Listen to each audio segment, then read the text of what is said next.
सोलापुरात जरांगे पाटील बोलतायत, थेट जाऊया. पुढे आता पक्षाचा प्रचार नाही करू शकत. स्वतःच्या जातीचा आणि स्वतःच्या लेकराच्याच बाजूने उभा राहणारा जातवान आणि खानदानी मराठा यापुढे समजा. पक्षाला पण मोठं तुम्ही मानता कशामुळे? ज्या पक्षाला आपण मोठं केलं, चारही सांगतो आम्ही, तू 4-6 झाले वाटतं. संख्या घटत असते, पक्षाची वाढत हो. एकाचे 2 कोण कोणाला, कोणी कोणाला राष्ट्रीय अध्यक्ष म्हणजे कोणाचीच कोणाला मिळाले. त्यांच्यात त्याचा पचका झालाय. पुढून काय आवाज येतो नाही,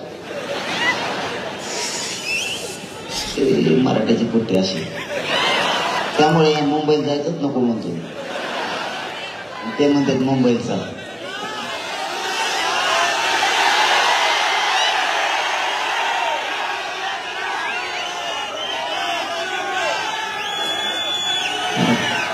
व्यवहारानंतर ठरलं तर अवघडच होतो.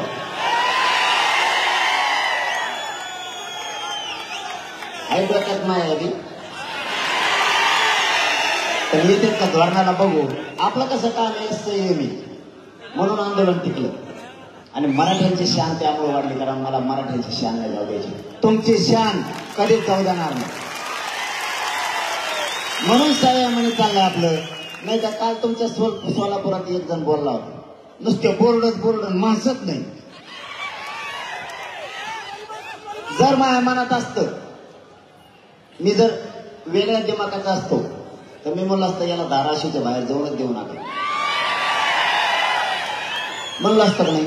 आपण संयमी, आपलं कसं आहे, आपला दम्माने असताना एकदा मागं लागलं ना, मग तुमच्या बार्शीच्या आमदाराला माहिती मी काय करतो.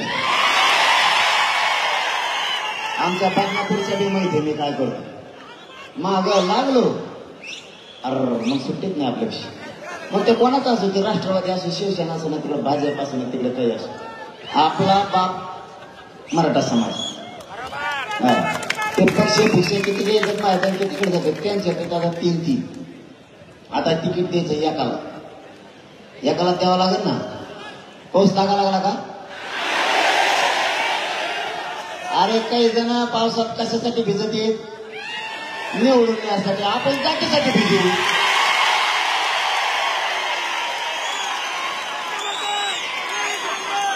मग स्वार्थ कसा दे, मग जात मोठी करणार. त्यांचा स्वार्थ कसा दे, किती येते बोलणार आहे, एकदा येणारच नाही. काय मग येतो पावसात झोपीच नाही तर उन्हात झोप. आता मराठी काहीच येऊन देत नसत कोणाचं. इथून पुढं यांचे झाले 3-3, त्यातले अर्धे येतात माझ्याकडे. ते म्हणतात त्याला तिकीट दिलं, आमचं काय होईल. मला काय माहित तो काय होईल.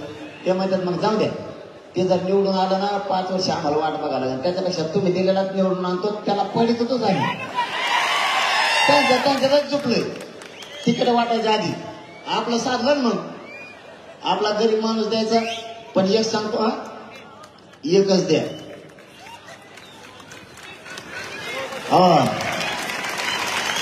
एकच द्या. आपल्या एका गाडीत 8 उमेदवार आहेत. एका गाडीत 8. फक्त ड्रायव्हर आणि चला चला बसा गाडीत म्हणणारे हे 2च नाहीत फक्त उमेदवार, नाही तर सगळे गाडीतले उमेदवार आहेत. कारण माझ्याकडे एक जण आलता, तो म्हणला एवढे बार माझ्यावर ध्यान ठेवा, मी पक्का निवडून येणार. म्हणला आमचं 29 तारखेला ठरणार आहे, नंतर सांगू. ठीक आहे म्हणला. ते गेलं, नुसतं गाडीत बसलं. 2-4 जण माघारी आले. ते म्हणले मग आम्ही यापर्यंत ध्यान ठेवा बरं का, मी येऊ शकतो. त्याच्याच गाडीतली. तेव्हा मला त्याच्या गाडीत उभं आलं, तुम्ही बसून याचा अर्थ काय, त्याच्या मागं नाही मी. म्हणजे बघा नमुने मराठीचे. एक द्या, एक. तुम्हाला जर मराठ्यांची शान वाढवायची असली, मराठ्यांची शान जाऊ द्यायची नसली, मराठ्यांची शक्ती वाढवायची असली, आणि मराठ्यांचे पोर आणि जात जर प्रबळ पॉवरची बनवायची असली, तर उमेदवार एक जण एका ताकदीनं निवडून आणा. आणि जर समाजाने एक दिला आणि 2-4-5-6 जण जर इच्छुक असावं, नसावं या मताचा मी नाही. इच्छुक 100% असला पाहिजे, पण समाजात जर एक ठरेला त्याच्या बाजूने उभा राहायला पाहिजे. याला म्हणायचं जातवान मराठ्यांसाठी काम करणार.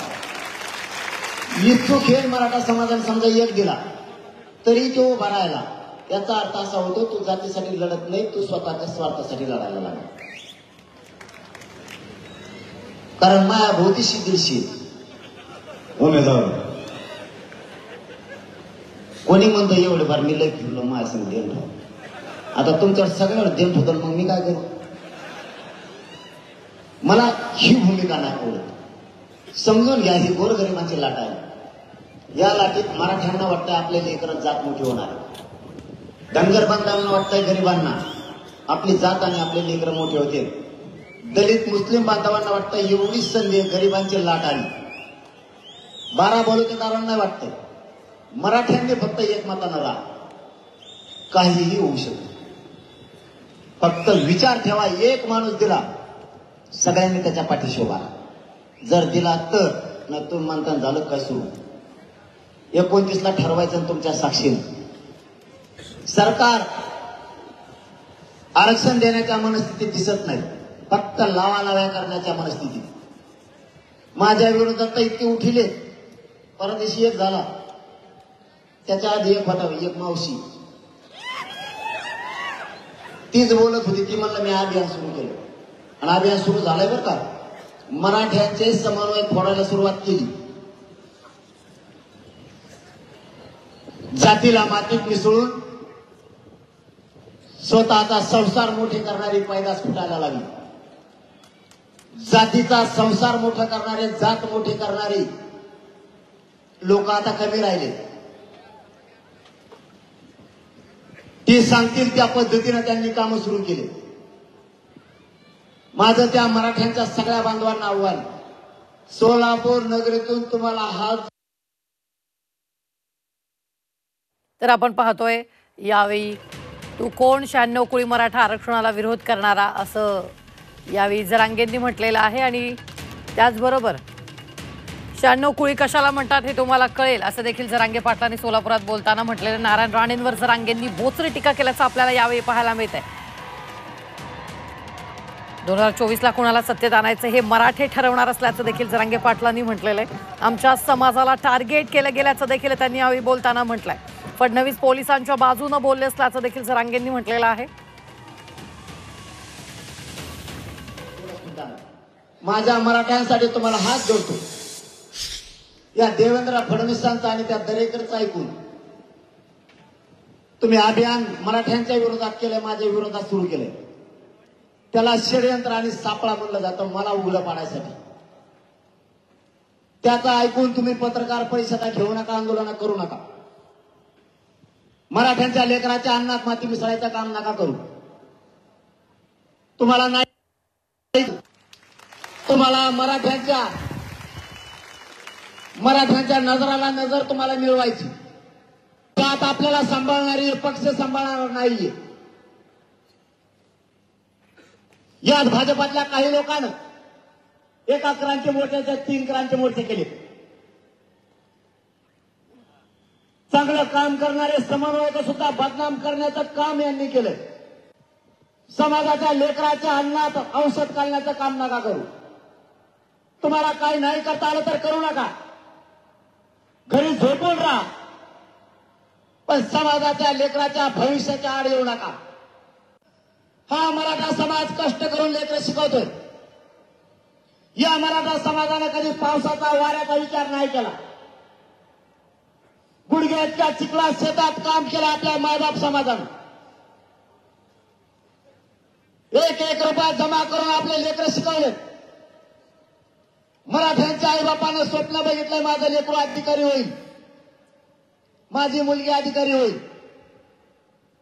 मराठ्यांच्या विरोधात काम करणाऱ्या मराठ्यांना माझा हात जोडून शेवटची विनंती आहे, या मायबाप मराठ्यांच्या कष्टाची जाण ठेवा. वेळ पडली तर या मायबाप मराठ्यांनी स्वतःची जमीन विकली, पण लेकरं शिकवले. ऊस तोडलाय, या मराठा समाजाने हमाली केली. या मराठा समाजाने लेकरं शिकवण्यासाठी रात्रंदिवस रिक्षा चालवला, ट्रकवर ड्रायव्हर म्हणून राहिलाय, ट्रॅक्टरवरती लोकांचा ड्रायव्हर म्हणून माझा मराठा समाज राहिला, पण मुलं शिकवले. आजही शहराच्या ठिकाणी माझा मराठा समाज वॉचमॅन म्हणून लोकांच्या बंगल्यासमोर काम करतो, आलेल्या पगारातून लेकरं शिकवतोय. शहरातल्या मराठ्यांना काही काही घरदार राहायला नाहीयेत, भाड्याच्या खोलीत राहून आपली मुलगी शिकवायला लागला. मराठ्यांनी गावाकडचे घर विकलेत, मुलाच्या शिक्षणाला फी भरली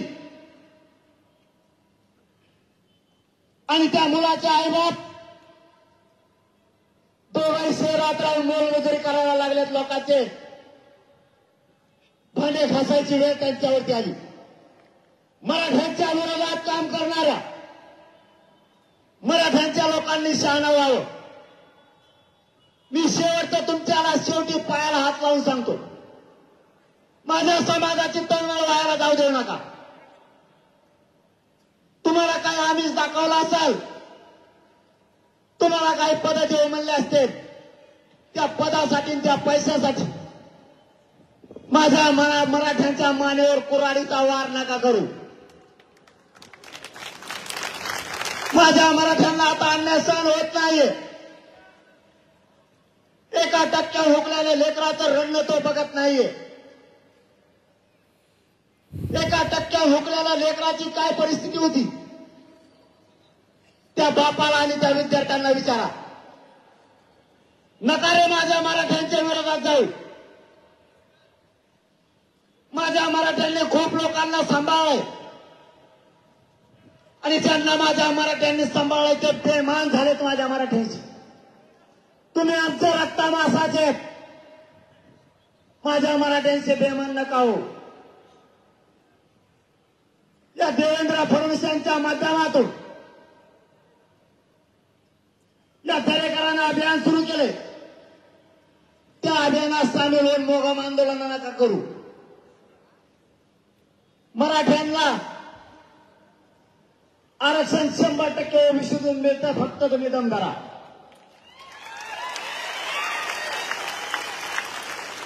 मुंबई जाऊन तुम्हाला जॉब विचारण्याची काही गरज नाही.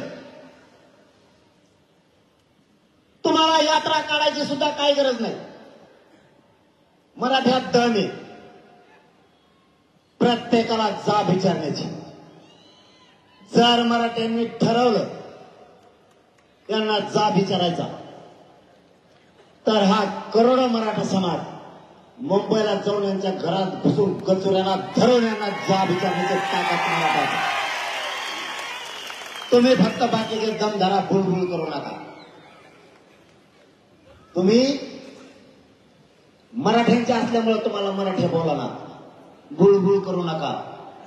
आणि तुम्ही जर नाही ऐकलं तर मग नाविलाजाने मराठ्यांना तुम्हाला कचका दाखवावा लागणार.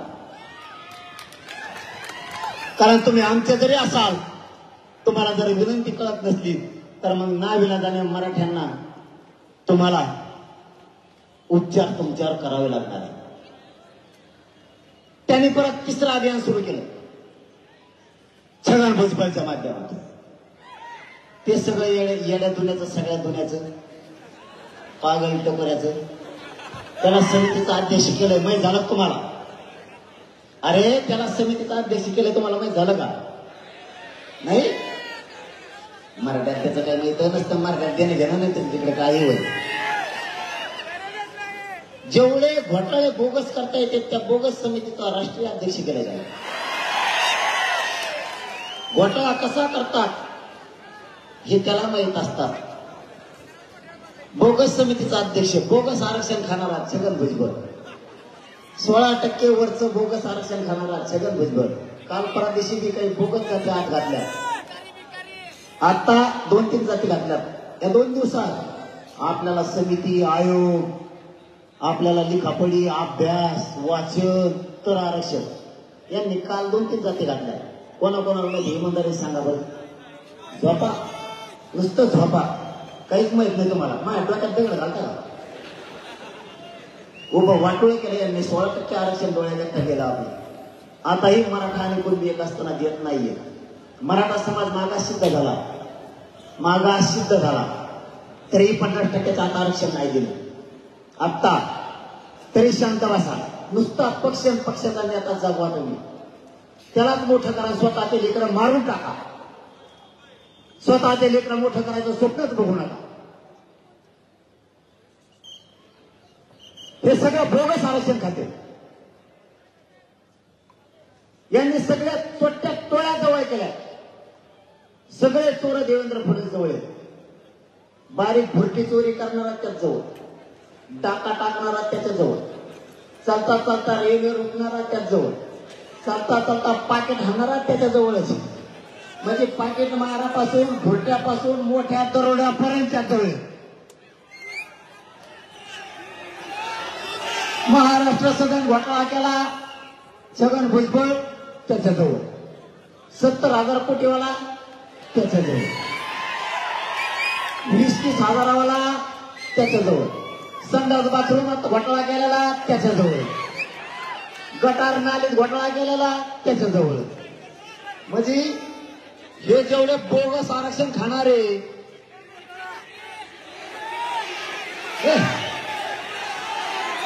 आपण नाही भाऊ कोणाचं नाव घेऊ. आपण टप्प्यात आला की राईट कार्यक्रम करतो. आणि कसल्याचं नाव नाही घेत आपण. ज्याची गिनतीच मराठीचा डायरेक्ट नाही त्याचं नावच मी घेत. त्यांची वळवळ काय असते तर त्याला कळलेली आहे. मराठ्यांच्या नादी लागल्यावर काय होतं म्हणून जरा विचार म्हणत नाही मी कवाच. मराठ्यांच्या नादी लागल्यावर काय होतं बा ही कचका कळालेला आहे सगळा. बोगस आरक्षण खाणारे हे. आणि या बोगस समितीचा अध्यक्ष त्यो छगन भुजबळ, मुकादम टोळे मुकादम त्यो. आणि त्यांनी 50 गोळा केले तर ते माझ्याविरोधात बोलत. अरे तुम्ही एक मायबापा एक विचार करा. अरे मी केलंय का इतकं माझ्याविरोधात बोलत तुटून पडले. बरं ते झालं यांनी तिसरी टोळी तयार केली. ते आता ढाकू माको नाही का देऊ दही ढाकू मको देऊ. एवढा दिसतो बा देऊ, एवढाच आहे. मग आता जवळ भाग्याला माझ्या गुडघ्याचं वाटीलाच लागतो कागायला. डोकाडावर पॅन्ट फाटलेले ठिगळं शिवलेली ती पॅन्ट आणि ते ढाकू मको तेव काहीतरी म्हणला मला. आता जर मुंबईत मराठी आले तर तुम्हाला नाही मुंबई सोडून जावं लागायचं. आणि तुम्ही यांना मुंबईत डांबरेवर भेटलं हे काय करते तुमचे. मी म्हणतो एवढी चाळे करायची फडणवीस साहेबांना काही गरजच नाही. सगळ्यात सोपं मराठ्यांचं हक्काचं आरक्षण मराठ्यांना द्यावं हे मराठी त्यांना डोक्यावर घेऊन नसते. पण आडवा चालला तर मराठ्यांनी कार्यक्रम लावला म्हणून समजायचं. आणि मराठ्यांना एक विनंती माझी या सोलापूर नगरीतून, बस करा जरा आता. नेत्यांचं उदं करायचं बंद करा. 10 वर्षात मराठ्यांचे 90% पोरं तुम्हाला सुशिक्षित बेकार आणि बेस्ती झालेली दिसतील. ह्या पापाचे धनी तुम्ही बनवू नका. तुम्ही जर नेत्याचं आणि पक्षाचं उदं करत राहिलात तर तुमच्या डोळ्या जगता तुमच्या पोरांनी आत्महत्या केलेल्या तुम्हाला बघाव्या लागणार. समजून घ्या माझी तळमळ आणि तळतळ. खोल जाऊन विचार करा. परिस्थिती हाताच्या बाहेर जाऊ देऊ नका. वाईट परिस्थिती मराठ्यांवरती, मराठ्यांच्या पोरांचे आत्ताच हाल चालले. तुम्ही जर पक्ष आणि नेता मोठा करत राहिला तर आपल्या लेकरांचा वाटोळ होईल. तुम्हाला फरक सांगतो. ओबीसीचे काही नेते आरक्षणाला आणि जातीला महत्व द्यायला लागले, पक्षाला नाही. थोडे भानावर या मराठ्यांचे लोक. तुमच्या जातीसाठी आणि तुमच्या पोरासाठी तुम्ही सुद्धा जातीला आणि पोरालाच महत्व दिलं पाहिजे, पक्षाला आणि नेत्याला नाही. हा, यातून तुम्हाला आणखी सूट देतो. आधी तुमच्या जातीला आरक्षण मिळून द्या, तुमच्या पोरांना आरक्षण मिळून द्या. तुम्हाला ज्या पक्षात काम करायचं त्यात करा, आमची काय हरकत नाही. पण त्यांच्यासारखं वागायला शिका, पर्याय नाही. मी यानंतर कोणत्या नेत्यावर टीका नाही करणार. त्याला काय करायचं करू द्या. आता त्यांनी ठरवलं मला घेरायचं, मला उघडं पाडायचं त्यांनी ठरवलं. चारही बाजून यांनी टोळ्या उभा केल्या, पण मी काय यांना हरत नाही. आणि तुम्हाला शब्द आहे, या सोलापूर जिल्ह्यातल्या मर्द मराठ्यांना माझं शब्द आहे. कारण तुम्ही एवढ्या ताकदीनं जमलात की कोकण बघा नसते मराठीचे. इकडच्या कडेला आपली नजरच पुरत नाही, इतक्या लांब आहे. इकडं तर काय दिसत नाही, इकडे बिल्डिंग आहे. इतक्या ताकदीनं सोलापूरचा मराठा जिंकला, इकडे फुले. हे चित्र बघून इथून पुढचे आपल्या असणाऱ्या रॅल्यात एकही मराठा आता घरीत बसणार नाही. तुम्ही पुन्हा वातावरणानुसार तुम्ही पुन्हा सांगितलं, पश्चिम महाराष्ट्र, मराठवाडा, विदर्भ, खानदेश, कोकण भेद नाहीये. आम्ही सगळे करोडो मराठी ते सोलापूर आणि पश्चिम महाराष्ट्राला सिद्ध करणार. यापुढे खानदानी मराठा घरी बसत नाही. आणि माझा शब्द आहे तुम्हाला, किती बिट्टोळे येऊन द्या बरं, मी बिट्टोळे मुकादाना दमाच्या बापाचा बाप. याला झोपेतो त्याच्यावर सोडितच नाही मी. फक्त तुम्ही सातर आशीर्वाद असंच मागं ठेवा. तुम्ही जर असे पक्के राहिलात ना, यांना पाणी पाजेलच म्हणायचं नाही गटारातलं, दुसरं तिसरं नाही. आणि मला काय व्हायचं नाही, मी खरं सांगतो, हे दाटून म्हणतात मला. आता तुम्ही प्रकाश आंबेडकर साहेब सुद्धा म्हणलेत मला, ते म्हणले हो काय म्हणले, देवेंद्र फडणवीसचा काय मान त्याचं नाटक, हा देवेंद्र फडणवीसचं माझं नकली भांडण असं ते म्हणले. आणि सोलापूरलाच म्हणले वाटतं. इथून ते फक्त नांदेडलाच गेले. इथून नांदेडला गेल्यावर म्हणले ते शरद पवारचा माणूस येते जाण्याचा धंदा. मी नेमकं आहेच कोणाचा म्हणून, कोणालाच मी मिळाला ना, मी कोणाचा माणूस. यांना महाकोड उरगडूच शकत नाही, तर हे पडलेले असते.